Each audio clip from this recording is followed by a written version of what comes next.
Here's how to make the most money from retainers as a virtual assistant. As a new or aspiring virtual assistant, there's no doubt that you're offering retainers to your clients, but you might be doing it all wrong and you might be losing money. I'm going to help ensure that you're making the most money from your retainers with my 3 tips. The last one is probably going to go against everything that you thought was right.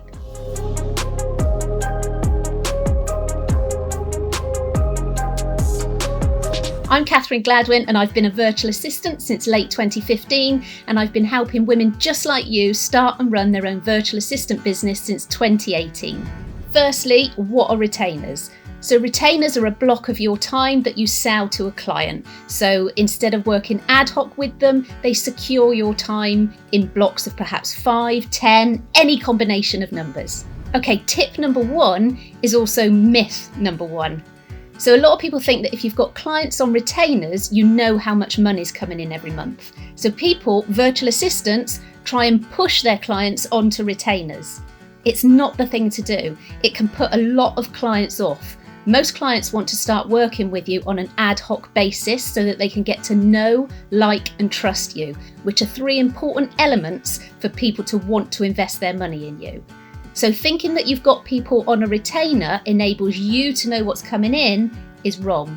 Because if you make any mistakes or too many mistakes, or you're not doing the work that the client expects you to, or the client runs out of money, they can cancel the contract at any time because they don't want to pay you. They haven't got the money to pay you. So get away from the mindset that retainers are the be all and end all and start enjoying those clients that come to you on an ad hoc basis, because they're usually the ones that stay for longer. Now, I know as virtual assistants, a lot of us have come from a PA or EA background and we aim to please. It's our job to take as much stress away from the business owners as possible.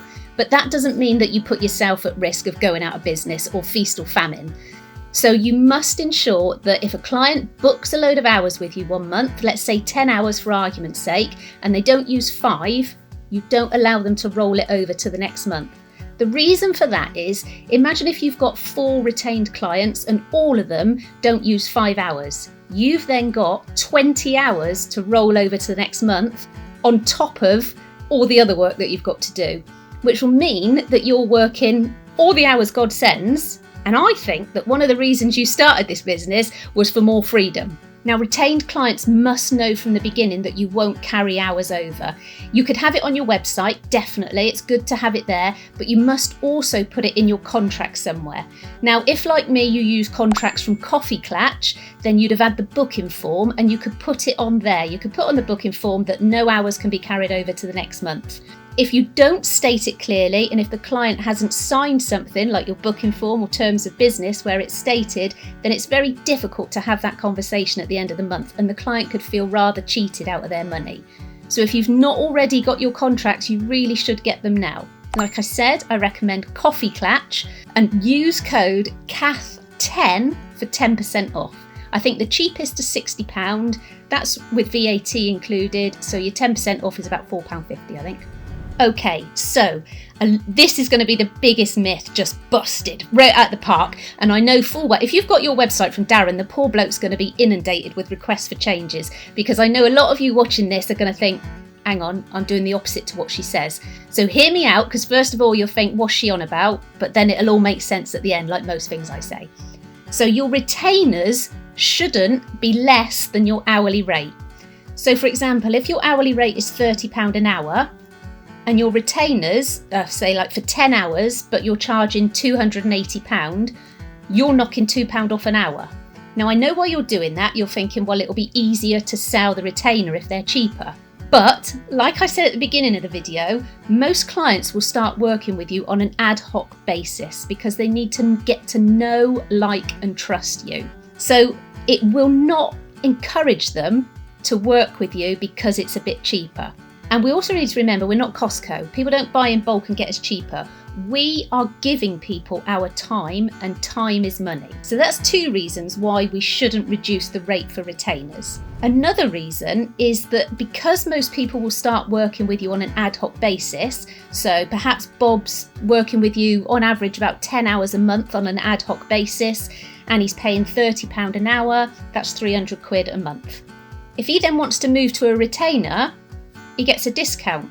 So you're still doing the same hours, but you suddenly lose money for no benefit at all. You lose out. Bob benefits. I do always say, and in my second best-selling book, The 20% Rule, I say that you should make sure that your own oxygen's covered first, and that is really important. Offering a discount on retainers just reduces your profit. And it's also, it does do your head in. If suddenly you give somebody a discount. See, I've done it in the past. That's why I can sit here confidently and say, don't do it. But if you give somebody a discount, you kind of sit there thinking, well, I've lost money now. Now, I know another argument will be, well, you've seen on other VA websites that they're offering their retainers at a reduced price. Maybe they are, but that doesn't mean they're selling them. You can have a look on Etsy. There are so many people selling so many of the same things, but it doesn't mean they're actually selling them. So a lot of people are still offering retainers at a reduced rate on their website, but it doesn't mean that you've got to do it too. I want you to maximise your profit, and I promised at the beginning of this video that was what I was going to help you do. So whoever does your website, whether it's you or you've got Darren doing it, then get those retainer prices changed and let's start getting your money up.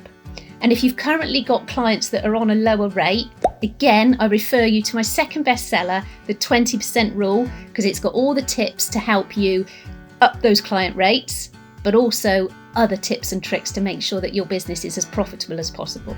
So thanks for watching, and make sure that you subscribe and click that bell so that when I release another video, you get notified straight away.